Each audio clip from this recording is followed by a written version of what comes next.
البتہ ایک بات نوٹ کر لیجئے، ایک حدیث میں جو صحیح حدیث سے آیا ہے کہ 12 خلفاء ہوں گے۔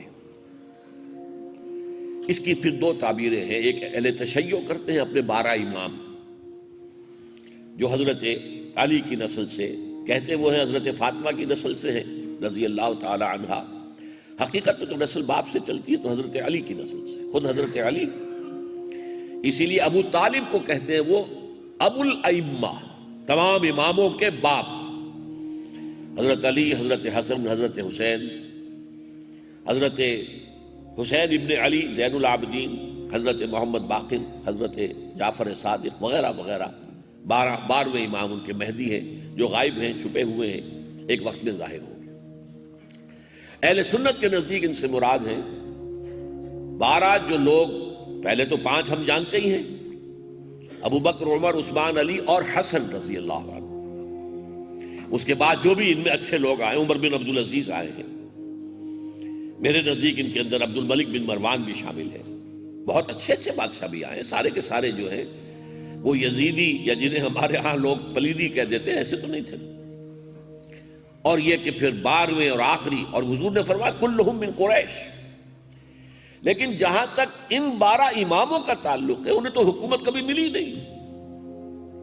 حضرت علی رضی اللہ تعالیٰ عنہ کی حکومت بھی پورے عالم اسلام پر قائم نہیں ہو سکی۔ اسی لیے شاہ ولی اللہ دہلوی کہتے ہیں کہ وہ اپنی ذات میں تو خلیفہ راشد ہیں، لیکن ان کی خلافت منعقد نہیں ہو سکی، اس لیے کہ عالم اسلام جو ہے ان پورے 4.5 سالوں کے دوران تقسیم رہا۔ نہ مصر حضرت علی کے انڈر تھا اور نہ شام حضرت علی کے انڈر تھا رضی اللہ تعالی عنہ۔ تو اس کے بعد حضرت حسن کا کوئی سوال پیدا نہیں ہوتا، انہوں نے خود دستبرداری اختیار کر لی۔ حضرت حسین شہید ہو گئے، کوفیوں نے غداری کی اور شہید ہو گئے۔ اس کے بعد جو ہے کسی امام نے کوئی محنت نہیں کی حکومت کے سامنے ڈٹ کر، اور کوئی مقابلہ کرنے کا ارادہ نہیں کیا، لہذا حکومت کا سوال ہی نہیں۔ تو ہمارے نزدیک 12 اماموں سے مراد وہ نہیں ہو سکتے، 12 حکمران ہوں گے، کلہم قریش من قریش، تو سب کے سب قریش میں سے ہوں گے۔ تو یہ ہے اصل میں اس خلافت کے بارے میں اب چند باتیں نوٹ کیجئے۔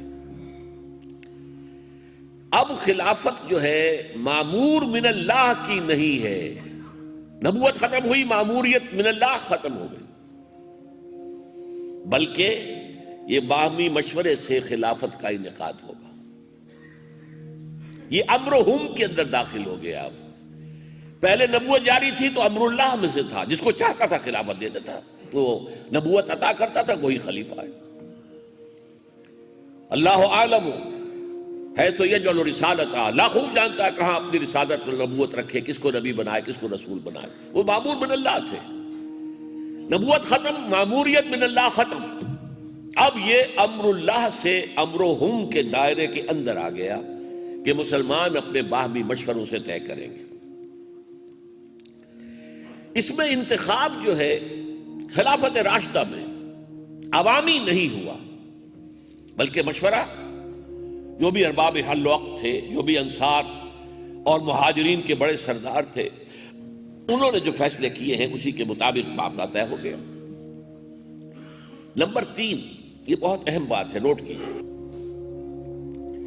یہ جو آج ہمارے تصور ہے کہ ریاست کے 3 ستون ہیں، لیجسلیچر، ایگزیکٹو اور جوڈیشری، یہ تینوں حیثیتیں تمام نبیوں کی ذات میں جمع تھی، علیحدہ نہیں ہوتے تھے کہ لیجسلیچر کوئی علیحدہ بیٹھا ہوا ہے اور ایگزیکٹو کوئی اور ہے، ایگزیکٹو ہیڈ کوئی اور ہے، اور کوئی چیف جسٹس کو قصبت نہیں۔ حضور کی ذات میں بھی تینوں حیثیتیں جمع تھی، آپ ہی قاضی القضات بھی تھے، آخری فیصلہ آپ ہی کرتے تھے، آپ جسے کہیں چیف ایگزیکٹو کا لفظ اگر استعمال کرنا چاہیں تو آپ اس ریاست کے چیف ایگزیکٹو بھی تھے۔ اور یہ کہ وہ اجتہاد کو کرنا ہے وہ بھی آپ ہی کرتے تھے، فیصلہ کرتے تھے۔ یہ صورتحال خلافت راشدہ میں بھی برقرار رہی، اگرچہ تدریجاً ایک عدلیہ کا نظام وجود میں آیا ہے، تدریجاً، وہ بھی حضرت ابوبکر کے زمانے میں نہیں تھا۔ چنانچہ ایک بات بڑی اہم ہے جو میں آپ کو بتانا چاہتا ہوں۔ حضرت ابوبکر نے بھی جب حلف لیا ہے خلافت کا، تو جو تقریر کی اس میں یہ الفاظ بھی تھے، اگر میں سیدھا چلوں تو میری اطاعت تم پر لازم ہے، اگر ٹیڑھا ہونے لگوں تو تم پر لازم ہے کہ مجھے سیدھا کرو، اس لیے کہ معصوم میں نہیں ہوں۔ معصومیت خاصہ نبوت، اور نبوت ختم محمد رسول اللہ صلی اللہ علیہ وسلم۔ حضرت عمر رضی اللہ تعالیٰ عنہ نے تو اس سے بھی آگے بڑھ کر بات کی۔ آپ نے جب یہی تقریر اپنی جب حلف لیا ہے خلافت کا، تو اس کے بعد جب یہی بات کہی کہ اگر میں سیدھا چلوں تو کیا کرو گے، مجمع نے کہا آپ کی اطاعت کریں گے، سمعنا ونسمع ونطیع۔ اگر میں ٹیڑھا ہو جاؤں تو ایک شخص کھڑا ہو گیا، اس نے اپنی تلوار نکالی، ہم اس سے سیدھا کر دیں گے تمہیں۔ اور اس پر حضرت عمر نے اللہ کا شکر ادا کیا، ناراض نہیں ہوئے کہ میں اندھوں بہروں کی قیادت نہیں کر رہا ہوں، میرے پیچھے لوگ چل رہے ہیں، وہ اعلیٰ وجہ بصیرت چل رہے ہیں، وہ میرے پر تنقیدی نگاہ بھی رکھیں گے، تو اس پر اللہ کا شکر ادا کر رہے ہیں۔ لیکن کوئی ادارہ وہاں موجود نہیں تھا کہ جو خلیفہ کی رائے سے اختلاف کر کے اور پھر وہاں اپنی بات منوا سکے۔ کیسے سیدھا کریں گے؟ یا تو پھر وہی تلوار والی بات آئے گی، یا تو فساد ہوگا، خوریزی ہوگی، گردنیں کٹیں گی۔ لیکن کوئی ادارہ، کوئی انسٹیٹیوشن، جیسا کہ آپ کو معلوم ہے کہ حضرت عمر کو بھی اختلاف تھا حضرت ابو بکر کی اس رائے سے کہ جو مانعین زکوٰۃ ہے، زکوٰۃ دینے سے جو انکار کر رہے ہیں، ان سے بھی قتال کیا جائے گا۔ حضرت عمر نے عرض کیا امیر المومنین ذرا مصلحت سے کام لیجیے، ایک تو لشکر جو اسامہ ابن زید کی سرکردگی میں حضور نے تیار کیا تھا، آپ نے وہ بھی بھیج دیا روم کی طرف۔ مسلمانوں کے دل اس وقت جو ہیں مجروح ہے، حضور کا انتقال ہوا ہے، مسلمانوں کا مورال بہت ڈاؤن ہے۔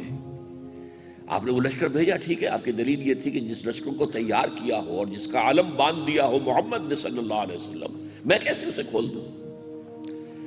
پھر جو یہ جھوٹے نبی کھڑے ہو گئے، ان کے خلاف جہاد وہ آپ نے شروع کر دیا، وہ بھی ٹھیک ہے، اس لیے کہ تو مرتد ہے، جھوٹے نبیوں کو مان لیا۔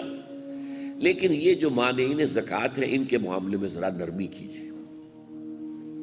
وہ نرمی کیوں کہہ رہے تھے کہ انہوں نے زکوٰۃ کا انکار نہیں کیا، صرف یہ کہا کہ آپ کو نہیں دیں گے، مرکزی حکومت کو نہیں دیں گے، ہم اپنے طور پر، جیسا کہ حضور نے فرمایا تُؤْخَذُ مِنْ أَغْنِيَائِهِمْ وَتُرَدُّ إِلَىٰ فُقَرَائِهِمْ، ان کے امیروں سے لیا جائے گا زکوٰۃ کا معاملہ، پیسہ لیا جائے گا اور غریبوں میں لوٹا دیا جائے گا، تو ہم اپنے طور پر کر لیں گے، یہ ہم آپ کو نہیں دیتے۔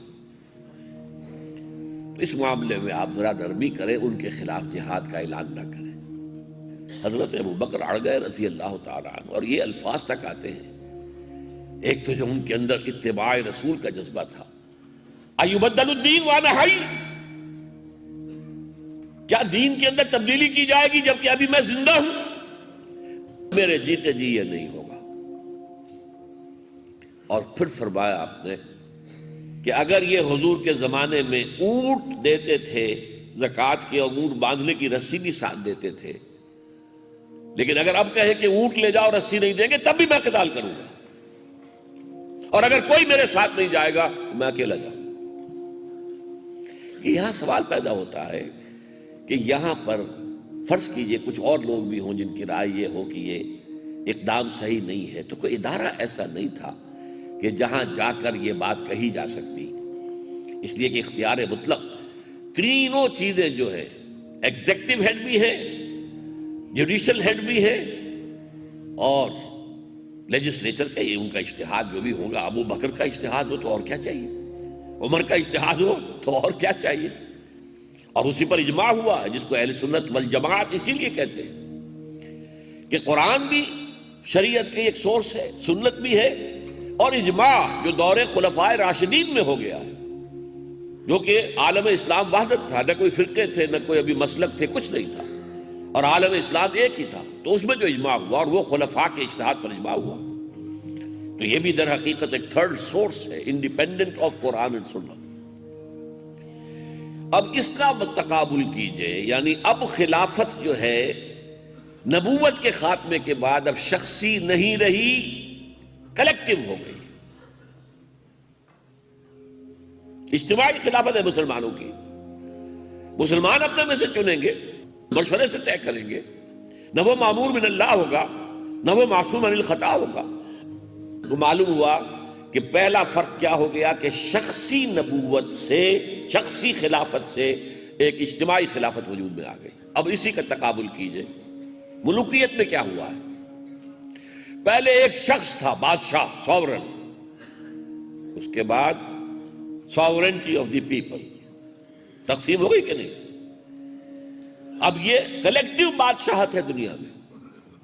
دینی اعتبار سے جیسا کفر وہ تھا ویسا ہی کفر یہ ہے، جیسا شرک وہ تھا ویسا ہی شرک یہ ہے، اس لیے کہ ساورنٹی تو صرف اللہ کے لیے، کسی اور کے لیے نہیں۔ سروری زیبا فقط اس ذات بے ہمتا کو ہے، حکمراں ہے ایک وہی، باقی بتانے حاضری۔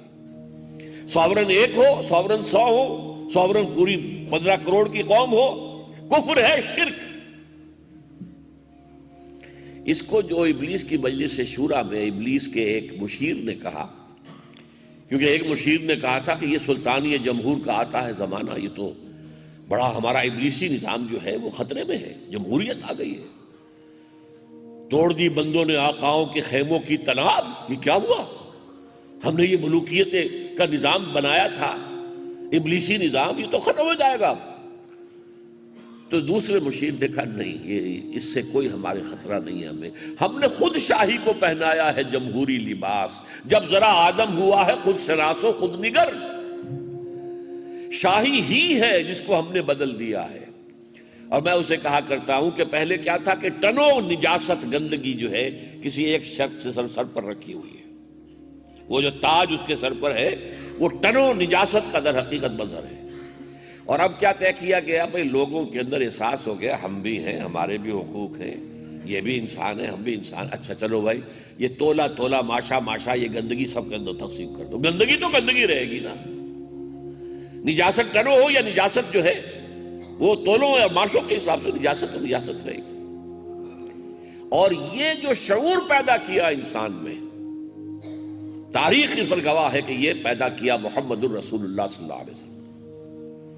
پہلی ریپبلکن حکومت وہ ہے جو حضور نے قائم کی ہے، خلافت راشدہ کی شکل، مشورہ ہے، مشورے سے بنے گا، تمہاری رائے جو ہے کسی ایک شخص کی خود رائے پر نظام نہیں چلے گا، امرہم شورا بینہم، جتنے بھی معاملات ہیں جہاں تو اللہ اور اس کے رسول کا حکم ہے وہاں سر تسلیم خم کرنی ہوگی، یہ اس کی سوورنٹی کا تقاضا ہے۔ جہاں کوئی حکم نہیں ہے مشورہ کرو، مباحات میں سے چوز کر لو۔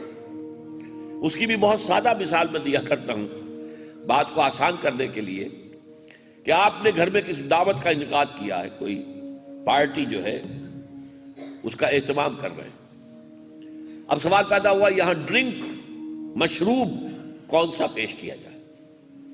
ایک تو آؤٹ رائٹ ختم ہوا، شراب پیش نہیں کر سکتے، وہ تو وہ حدود اللہ سے باہر ہو گیا، ختم۔